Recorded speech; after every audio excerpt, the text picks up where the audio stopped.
Hi, today I'm making apricot and a walnut cheese ball.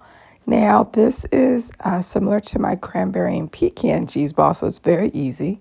You're going to begin with 8 ounces of cream cheese, a half a cup of dried apricots, about a quarter cup of green chives, as well as about 1 cup of extra sharp cheddar cheese, and it's white cheddar, and then a half a teaspoon of garlic powder. Next, you're adding 3 tablespoons of chopped walnuts, and then you're going to combine all of your ingredients.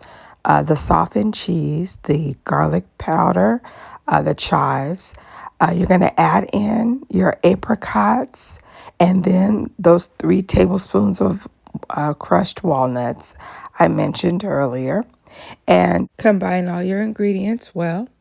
And you're just going to mix it all together, and you're going to form it into the shape of a ball. I use wax paper, or you can use saran wrap to shape it initially. The main goal is to have all of the ingredients in a saran wrap or plastic wrap so that it can be shaped into a cheese ball form. And so you're going to refrigerate that. Now, I like to make these a day ahead because I like all the ingredients to come together. But as long as it's been in the refrigerator 45 minutes or an hour, it should be fine.